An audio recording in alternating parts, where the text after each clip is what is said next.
here, it seems.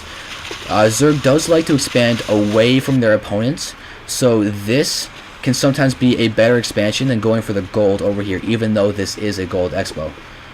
We do have some mutas coming in to probably do some harassment against Dur, but these missile turrets are going up. They're probably not going to be done in time unless DanTe doesn't move in. Okay, there we go. DanTe's moving in, so he's going to be able to do a little bit of damage.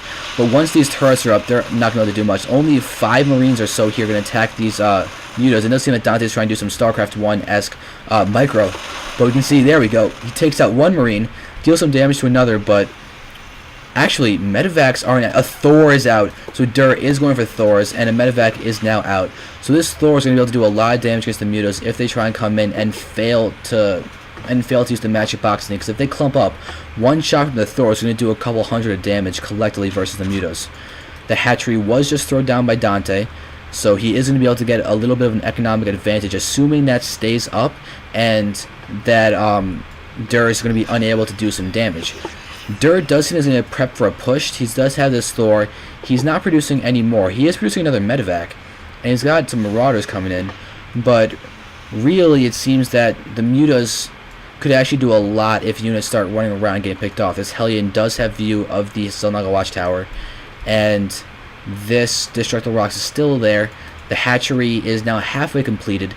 So it does seem that, a Baneling's nest is out, and the Infestation Pit is out. So you can see that Infestor Baneling could be coming into play, which is a very, very strong combination. You can use the fungal growth to prevent the enemy arm from moving, then the Centrifugal hooks Banelings to be able to roll really speedily into the Marines and Thors of the Terran. They'll do devastating damage against Marines. They're actually fairly solid against Thors. Even though Thors are not lightly armored, it's still a strong move. You can see that, the Marine count is actually not that high, but the Hellion count is fairly solid. So the combination of those two, they're going to take a lot of extra damage coming from the Banelings. And splash damage will end up hitting the Marauders as well. And really, I like to think of Banelings as the Reaver of StarCraft 2.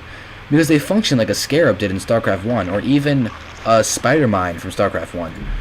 And we do see DanTe throwing up his gold hatchery, but look, Dur does seem to be about to prepping to push into here. DanTe has not been able to take advantage of this yet. He's only mining gas, which is a smart move because DanTe does seem going for Banelings and mutas, which are actually fairly gas heavy. But these mutas do not do well against Marines, so they get ripped to shreds from the Marines.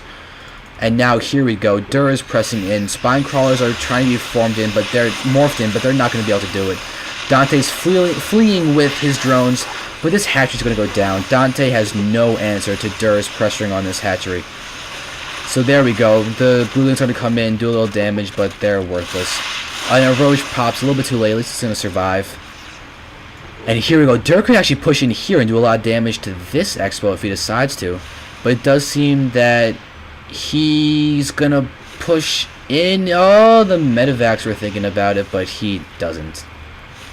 It's kind of sad, but it does seem that the SCV is here waiting to just throw down his command center for the third base. A very strong play after you destroy a base of your opponent is to just take a base of your own, which I definitely recommend that, well, I can't really recommend because the game's over, but I would really like it if Dur decided to do that. And we can see that roaches are here. The army is... Oh, here we go. Banelings are morphing in.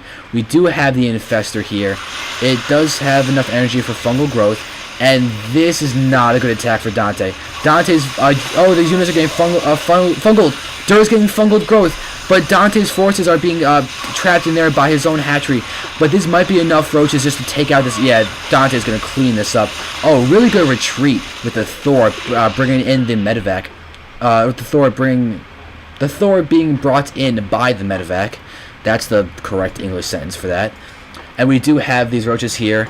I wonder if DanTe's getting burrow. Does DanTe have burrow? DanTe could easily... Yeah, there we go. He does have burrow. You can see that he just burrowed his roaches. Going to heal them. A very strong choice to make sure that none of them are in the red. Does he have Tunneling Claws researching? Tunneling Claws is done. He could theoretically use these roaches for a little bit of harassment or sneaking into the army of Dur to be able to take out maybe a Thor or two by popping up from under them and then dealing a lot of focused fire damage onto one or two Thors. which would significantly decrease the strength of Dur's army, because it is mainly Thor DPS that are really going to be putting it out. Because there are not that many Marines. The Hellions are really only going to be that useful against against Zerglings, but since Roaches are out, the Hellions are not going to be able to do much. It does seem that there are only 6 Marines here, so Banelings aren't going to do a ton. So really, it's going to be up to the Roaches for DanTe to really be able to defend this. We do have a planetary fortress being morphed into the 3rd, so it does seem that Dur is feeling a little bit of pressure coming from DanTe. If you look at, wow, DanTe's done a really good job of spreading creep. Just look at the multitude of creep tumors here. He's been really, really good with this. Just look at their APM right now just to see what's going on. Yeah, oh wow. Dur's ahead of DanTe in APM. DanTe is on 107 and Dur's at 138, but right now Dur's spamming at over 300 APM. Just prepping out to move his army. Using Hellions to take out the destructible rocks, that doesn't seem very optimal. But we do have some upgrades coming from both players.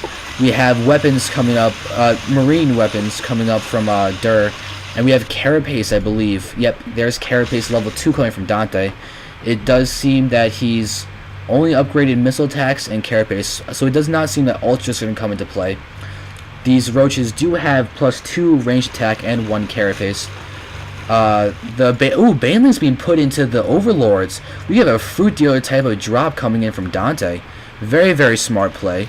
And we'll have, if they can get on top of these Thors, they can do a lot of splash damage, because the Thors are at the center of this Terran army. You can see that's a very sizable army. You can tell that that Dur is having a very strong macro, and it does seem that DanTe's pulling back. He's not in a great position. His units are being funneled in by this little choke. So right now Dur's doing a lot of DPS, but there are so many Roaches it might not matter. And the Banelings are getting dropped onto the army here, and the Medivacs are again using to retreat the Thors. If there's a fungal, there's the fungal growth onto the Medivacs. Infested Terran are going to pop. They're probably going to try and take out one of these Medivacs, but it does seem that they're going to be able to run away. Oh, is the Medivac going to fall? Is the Medivac going to fall? But all the Infested Terran just moved too slowly, so the Medivac with 14 health and a Thor are not going to do very well. But oh wait, here we go. DanTe's continuing to push in with these Roaches. This could be the end. There are just so many Roaches that these Medivacs are not going to be able to heal. There's no repair on these Thors. And these Roaches seem to have just simply overrun Dur's army. Hellions come in, but no, there's GG from Dur. Very, very solid game. Alright guys, thanks for watching. Check out Team TQ. Links in the bottom. Hope you guys enjoyed it, and I'll see you guys next time for game number 2 between DanTe and Dur. Thanks you guys for watching. I'll see you.